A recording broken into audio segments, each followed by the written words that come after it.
morning, everyone.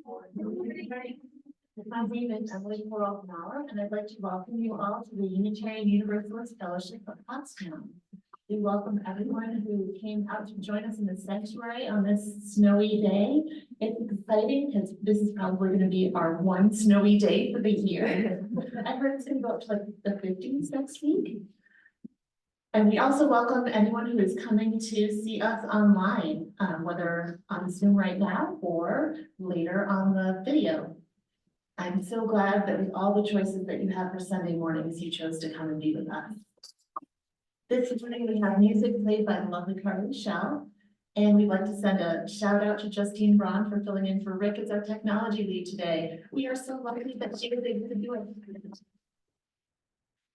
For over 50 years, UUFP has been a liberal religious voice in the Pottstown area. As UUs, we believe that you can have facts and you can have faith. We believe that we can honor the past, even as we acknowledge that the past doesn't have all the answers. And one of the best ways to acknowledge the past is by learning from it. We believe there are still plenty of questions to explore. And most importantly, we believe that everyone is inside that circle of justice and compassion. So we hope your spirit and your heart and your mind are refreshed as we commit ourselves once again to our 7 guiding principles. We come together on Sunday morning, not because we share a creed, but because we share a promise. We promise to support and love one another on our spiritual journeys. Our services are really different every week, so come to more than one. But whoever you are, wherever you are, whomever you love, we are so glad to have you with us today. And now it's time for announcements. If anyone has an announcement, please come on up and feel free to use the microphone.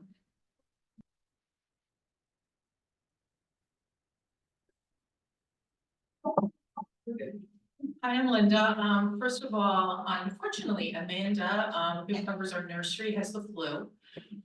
So she is unable, as you can appreciate, to make it today.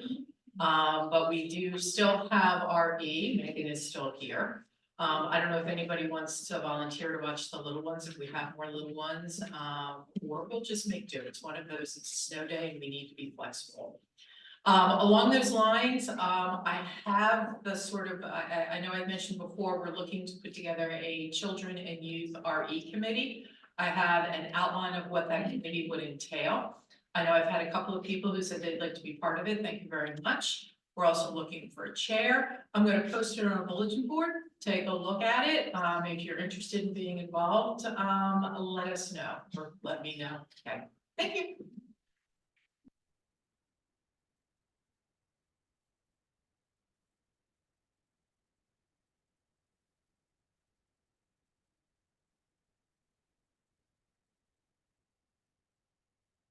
Good morning, my name is Miranda, and I'm making this announcement for the last time today, because today is the day of the UU 101 class. We'll be meeting at about 12 in here. So after the service, if you'd like to join us, grab your lunch, enjoy it at potluck, and then at 12 noon, come in here, bring your dessert with you if you like, the coffee, and I'll have your attention for about an hour to talk about the history of unionism. And anyone is welcome, and we'll be happy to see brand new people and also people who have been members for a long, long time, whatever, anybody can come and join us. Thank you.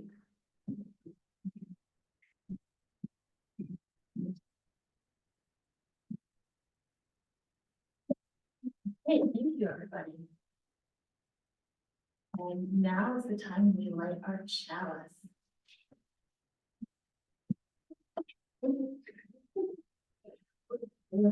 Yeah, normally we would like.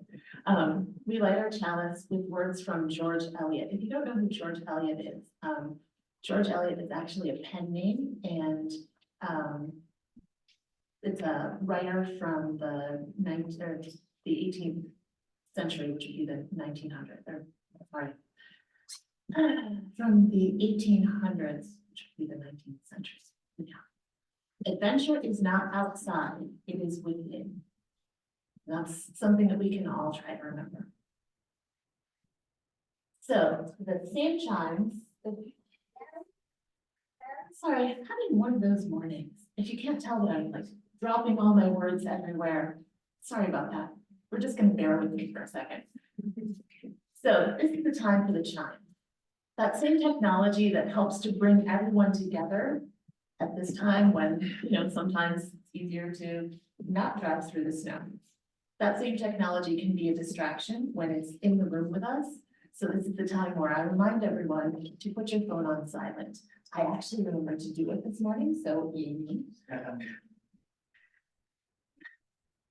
Now let's take a deep breath.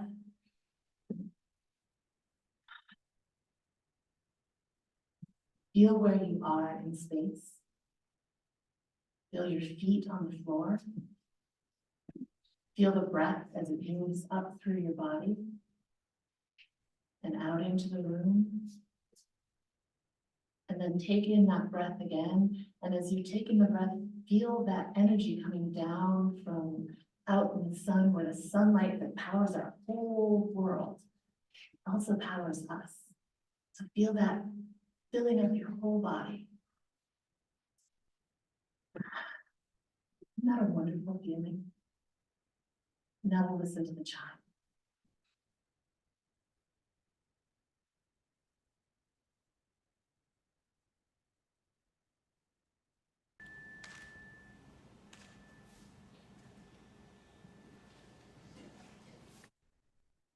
Our opening words this morning were written by Dana E. Worsnop.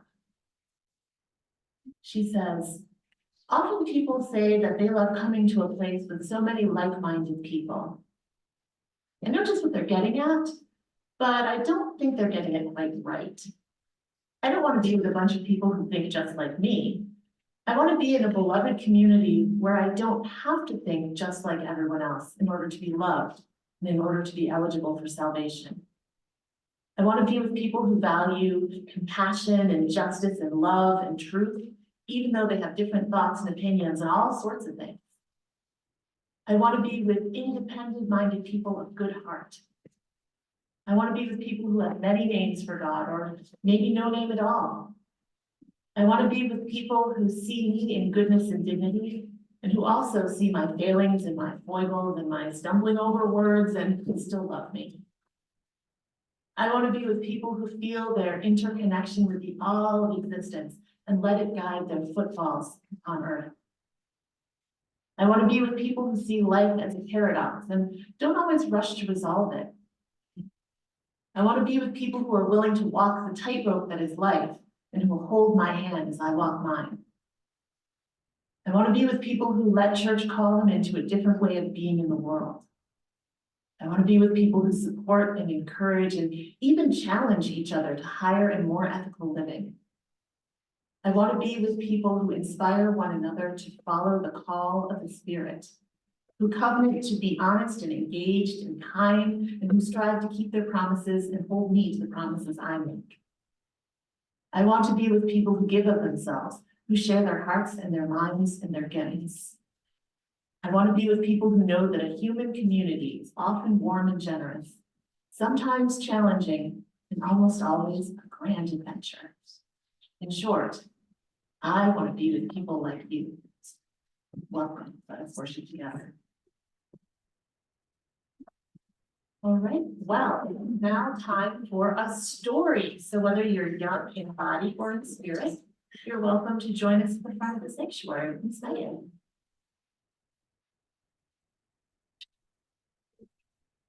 Oh, I skipped the song. Goodness gracious. Sorry. It's not in my script at all. See, this is what I'm talking about today. Okay, so our first song is Whoa Ya Ya. It's number 1020, and it is with the teal hymnal. I didn't have to bring up front, but luckily I know the words. And the words are on the screen for everybody to see.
became really popular with the whole, the show The Voice and things like that, the competitions, right? So this book is kind of set up a little bit like that. So it is called Color versus Shapes.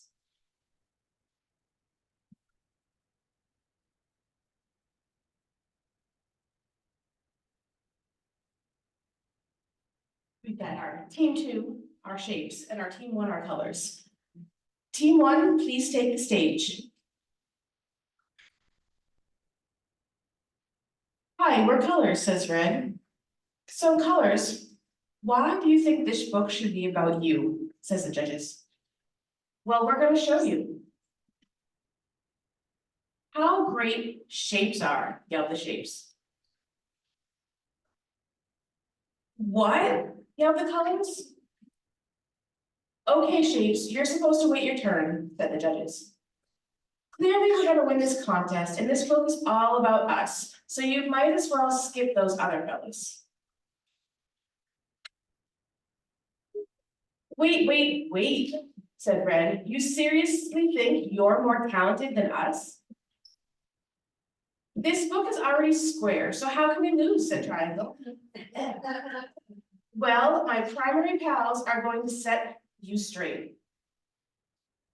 Let's see what you got, Triangle said, skeptically. I like where this is going, said the judges. For starters, step back as blue and yellow mix it up. Hello, green, envious. Hardly, said Circle. Gaze upon some real talent. These 2 triangles trampoline right into a square. Don't get dizzy as Red high dives, not once, but twice. First into a bucket of yellow and then into a bucket of blue, making a big splash with secondary pals, orange and purple. Not bad, but enough of this baby stuff. Take cover as we add a few more sides. Pentagon and hexagon explode into the sea.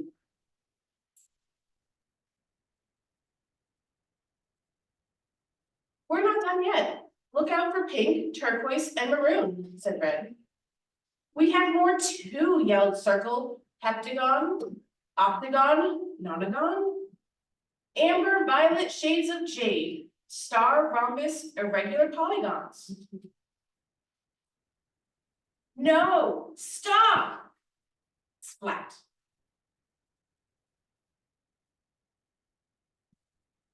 Look what happened. This gives me an idea. What do you think about? Love it. I was thinking the same thing. Okay, rectangles, we need you way over on the right side. Did we mention triangles? Hold up, orange, let's put yellow and green together first. We want a nice line. Circles here, ellipses there. Now we need some cool colors. The order is green, blue, indigo. Is this working? Yes, perfect.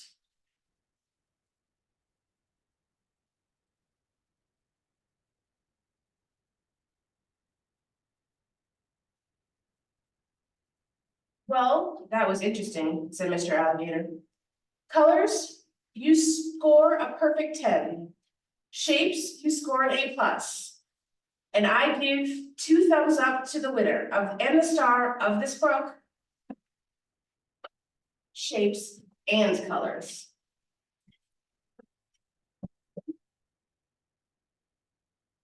Everything's better when you work with a good friend.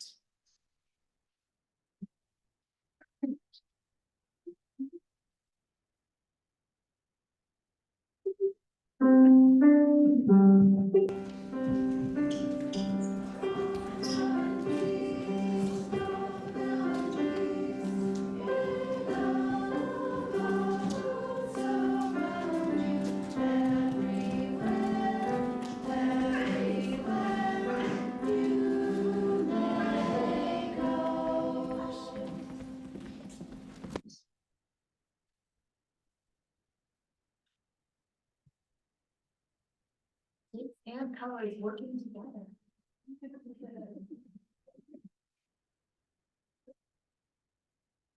So, Rabbi Jonathan Sachs said, happiness is not made by what we own, but by what we share.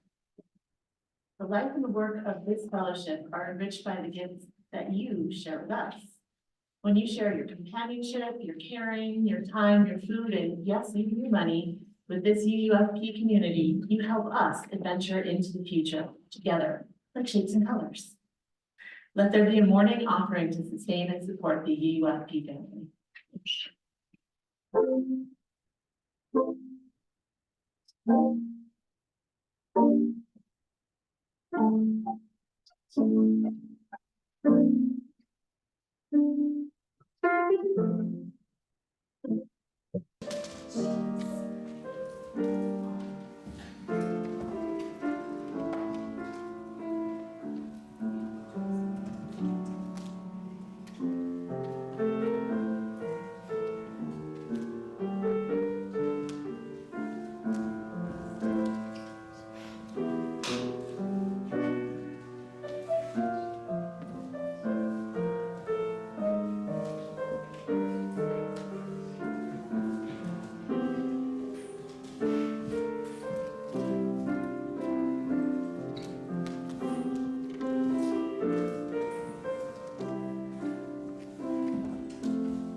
Well, here's me making sure I'm not skipping something else, but yes, it is the responsive reading next. The responsive reading is actually number 645 in the Great Hymnal. But it is also one of the screens for.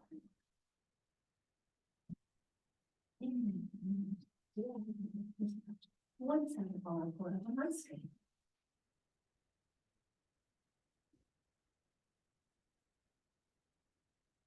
Or with the speed of technology, it might have been faster to just run into the back and get myself in order, but that's how that works.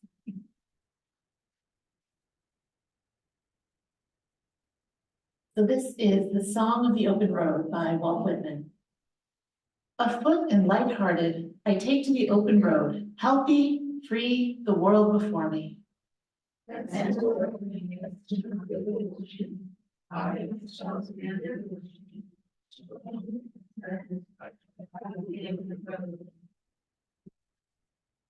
I inhale a great draft of space. The east and west are mine, the north and south are mine.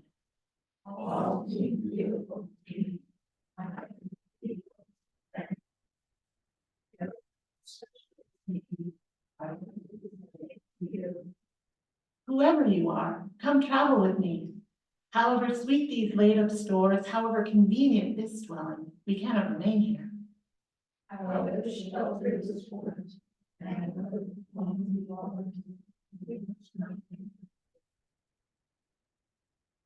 Together, the inducements shall be greater. We will sail pathless and wild seas. We will go where winds slow, waves dash, and the rivers speed by. Forward after the great companions, and to belong to them. They too are on the road.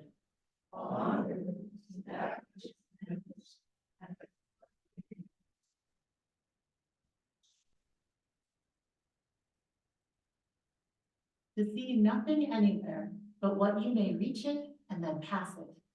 To look up or down no road but it stretches and waits for you.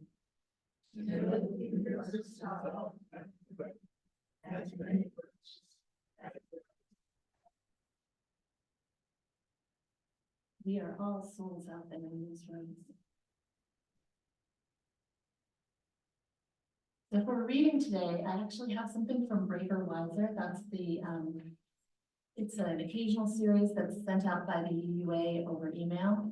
And this one is actually from 2017, but I thought it fit today. So it's by Marisol Caballero, and it starts out with a quote by Gilda Radner, if anyone remembers her from Saturday's class. She said, I wanted a perfect ending. Now I've learned the hard way that some poems don't rhyme. Some stories don't have a clear beginning, middle, and end. Life is about not knowing, having to change, taking the moment and making the best of it without knowing what's going to happen next. Delicious ambiguity. And Marisol Caballero writes, how is it that I, a minister and known skeptic, am able to A, not run around screaming that the sky is falling, and B, do my job at all? This question perplexes those belonging to religious traditions that offer comfort in the form of certainty. For some, answers to life's toughest questions offer reassurance that there is order in this chaotic world and in our sometimes chaotic lives. For others, such as myself, and I agree with her here, the great mystery does not cause panic, but instead eases my mind, reminding me I don't have to understand or know everything, that we're all just kind of feeling our way through life, and no one has to be an expert, which for those who expect a minister to be an expert at all things crucial and who look to clergy to get them through the most difficult days of their lives with certainties, I am definitely not the one to call on, nor am I. As a chaplain, I once had a patient who was dying. Though he was unable to speak, he would communicate by writing on a legal pad. He told me that he was afraid. And I asked him what he was afraid of, and he wrote, well, I've never done this before. This patient was deeply Catholic, yet I knew him well enough to understand that his honesty about the unknown was more a request to witness the reality of his anxiety about the unknown, rather than to disabuse him of it. Questions of the hereafter have always struck me as the easiest to enjoy for their ambiguity. It's almost as if I don't want any spoilers on the surprise adventure that awaits for me after I die. Lately, however, it seems that so much of our living world here and now is more topsy-turvy than usual. It's a human spiritual need to want to make sense out of the events of our lives. We not only want, but need life's unexpected changes to have a deeper meaning. If not a perfect ending or poem that rhymes, we would at least appreciate a clear beginning, middle, and end. It's much harder to treat daily ambiguities as adventures we should face with excitement, especially as those big changes all seem to have a way of raining down all at once. The longer I live, the more I am taught the same lesson over and over by wildly different circumstances. The more I expect the unexpected, the more I roll with the punches of life's tragedies and revel in life's joys and victories, the more I give into the reality that I am not as in charge of and cannot plan as much of this life as I would like. The more I can fully experience and even come to enjoy the deliciousness of my journey's ambiguity. And she ends this with a prayer. She says, Giver of life, help me to approach this moment, this day, this week, this month, this year, this life as an adventure whose ending I do not yet know. Allow me to embrace each plot twist without self-blame or despair, but with innocent wonder. May each change be savored and each accompanying emotion be fully felt so that I may fully live. And now we'll join in hymn 181, No Matter If You Live Now Far or Near.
you guys were wondering, that was in fact the stretch hymn.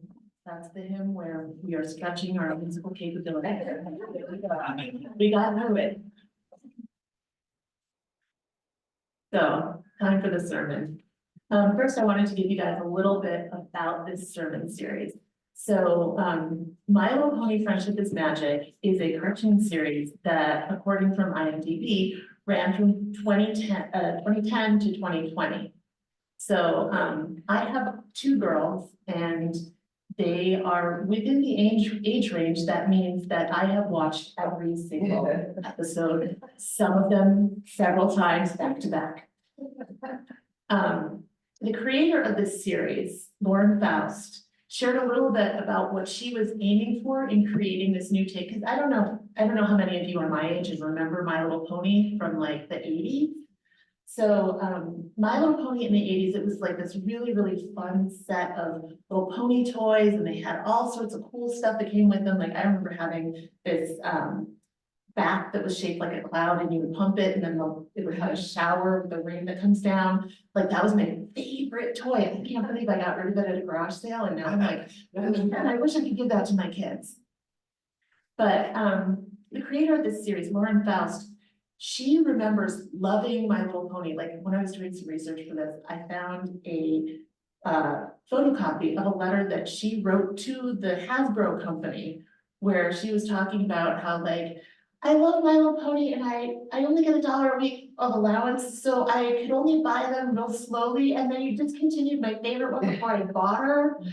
And just, so when she was really interested in making cartoons for girls, because she felt like the conventional wisdom in the 2010s was that girls just stop wanting to watch cartoons and then they come back to TV like when they're older. And what she saw was not that girls stopped wanting to watch cartoons, but more that cartoons stopped serving what girls need.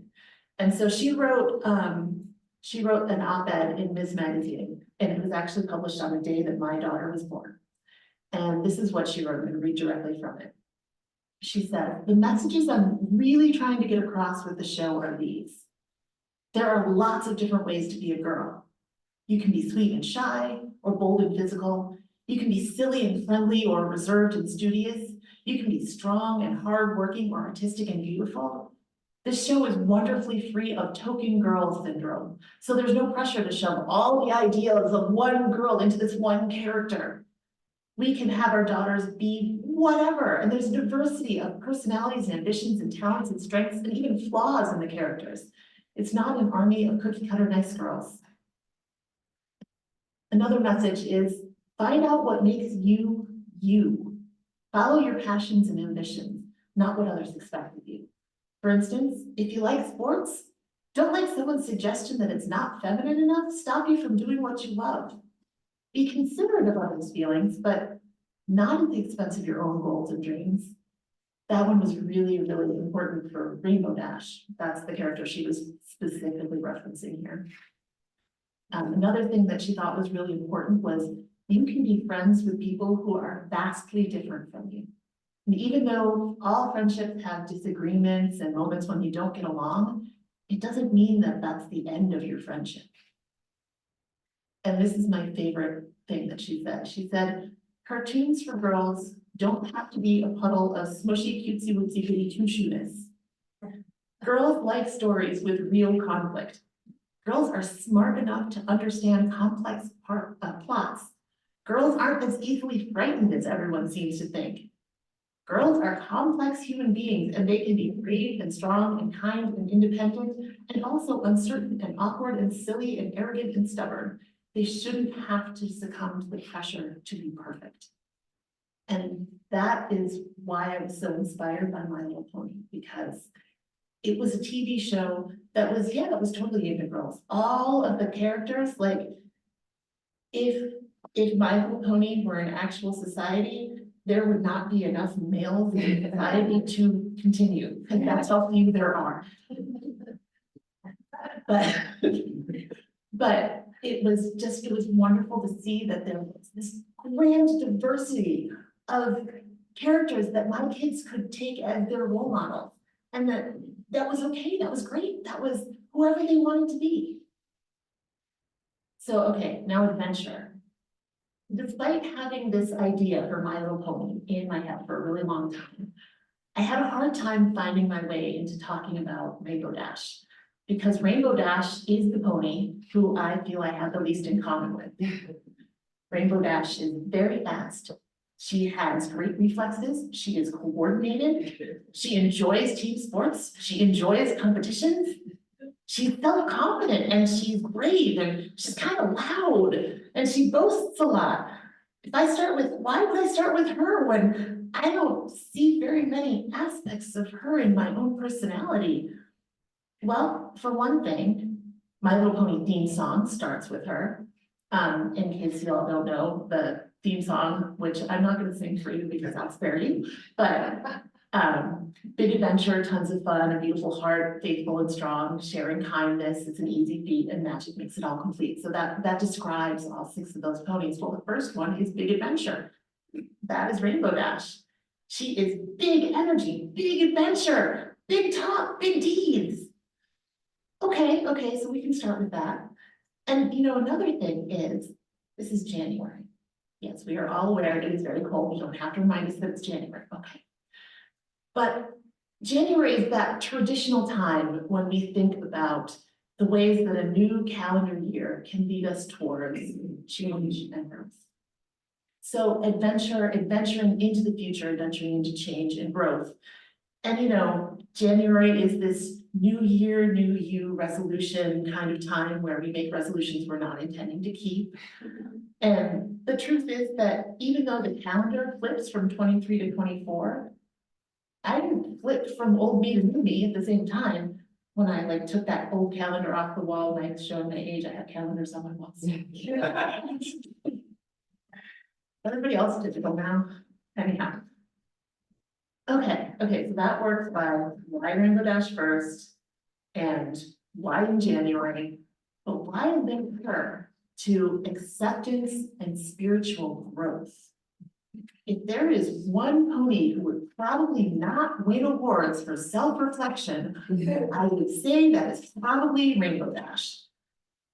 She is like so 100% convinced of her own awesomeness that she thinks that everyone else needs to be about 20% more cool. That is a literal quote that came up on like I remember hearing it, but also it came up in like 3 different wiki pages. 20% more cool. Okay. So why is she the spokesperson for acceptance and spiritual growth? Well, I don't know about you guys, and this was not overtly taught to me, so it's not like my parents went out telling me this, but just all of society as a whole, I was taught from an early age that I should not talk about my accomplishments. Not ever. Talking about yourself is ill-bred. Okay. I was taught that I should not be proud of my accomplishments because pride goes before a fall. I was taught you must always admit your mistakes, you must always admit your imperfections, but do not mention your successes. I was taught to strive for quiet excellence, heavy on the quiet.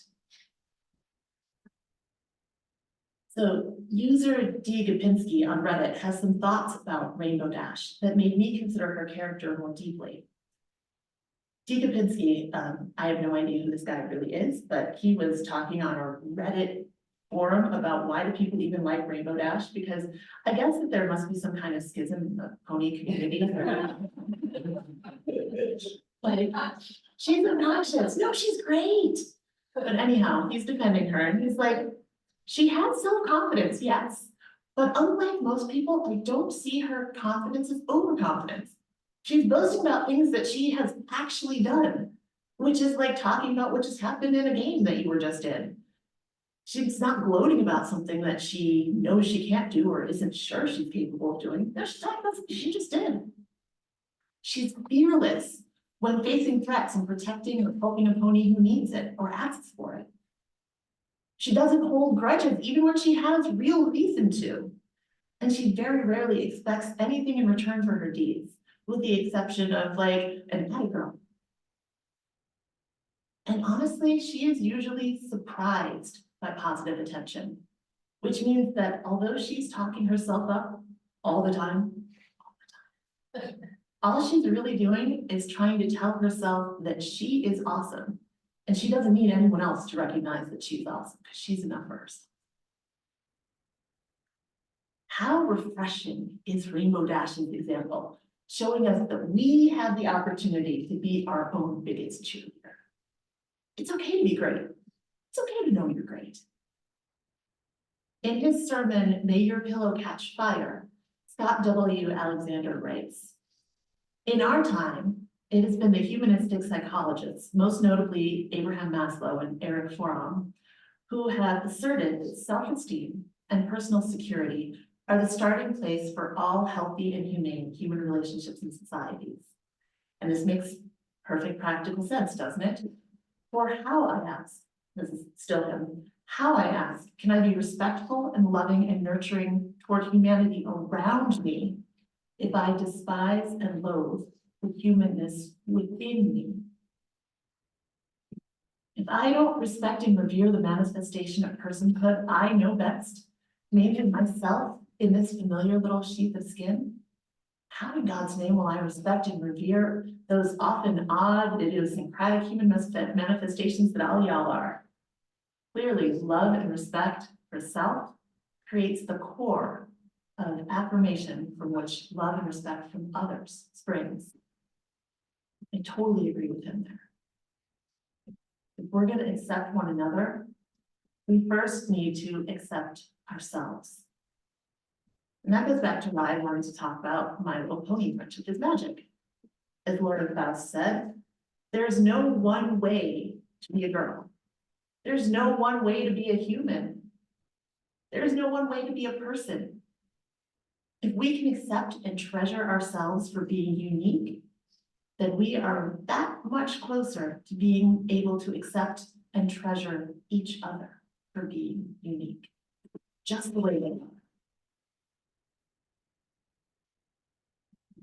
I don't know about you, but one of the reasons that I make it out of bed on a Sunday morning, which some days is a struggle, and I come to church is because I feel the need for spiritual growth.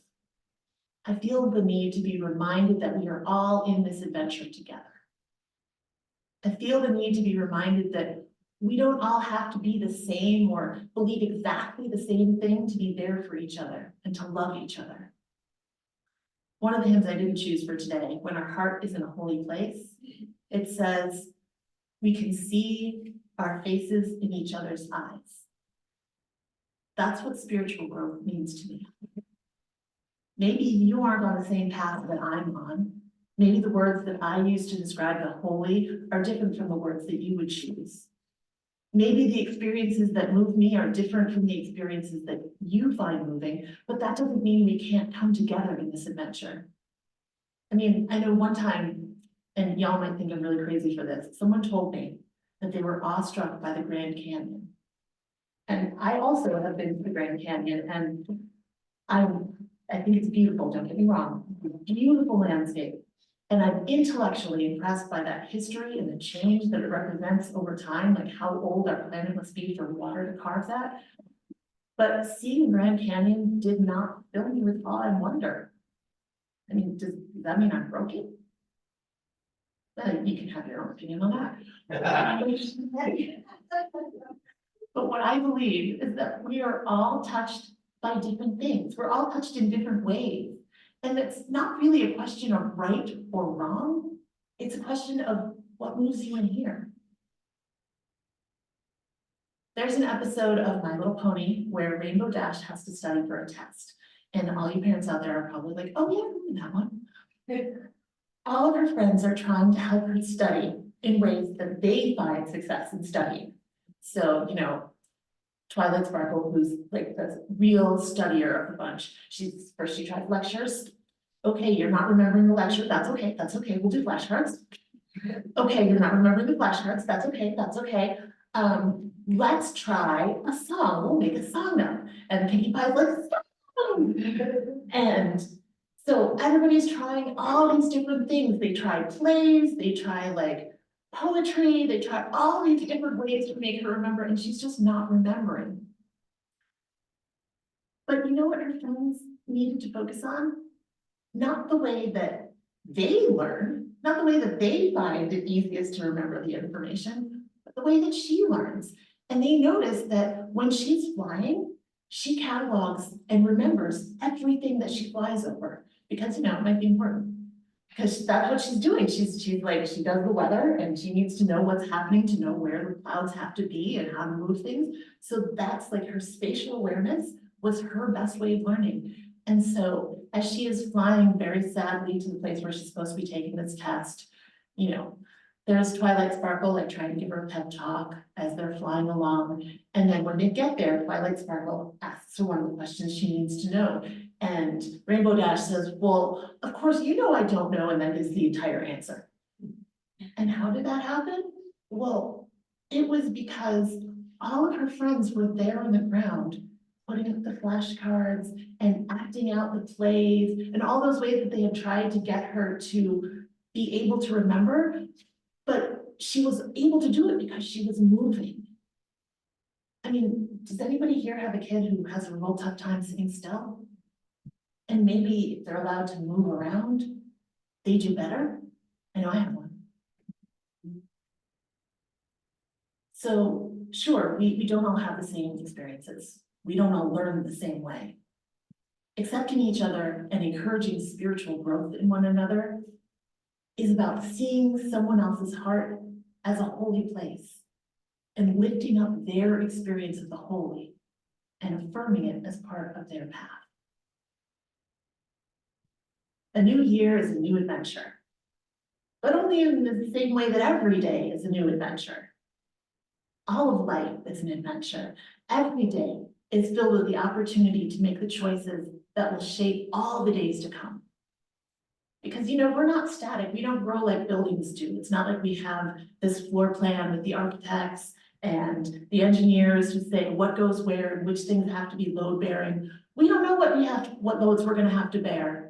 And heaven help us if we tried to plan what loads we're gonna bear when. We would crumble. There's no way we could do that, we don't know. There's no roof that finishes us off and tells us exactly what dimensions and how much space we have to occupy. We grow more like trees. We're always sending out new shoots to reach for the sun, sending out new roots to anchor us to life's great truths, search out that water of life. Rainbow Dash is like that. She's not afraid to see what's next. She's not afraid to be a tree and grow and change. As an athlete, she pushes herself towards continuous improvement. And that's my hope for all of us. We are sparks of the divine that never finished growing and changing.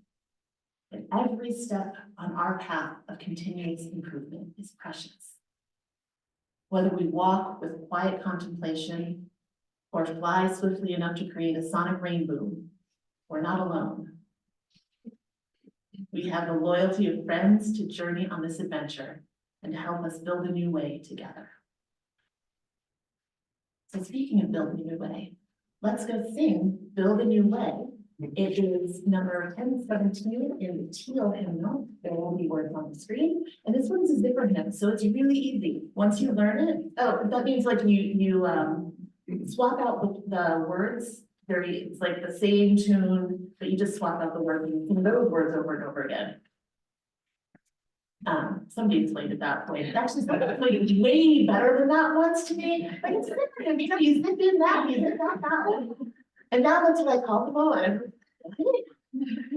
Building a new way. Okay.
All right, where are we now?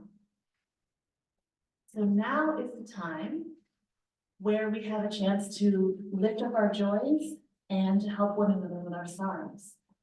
So we move this time of connection to the end of the service so that we can pause the recording.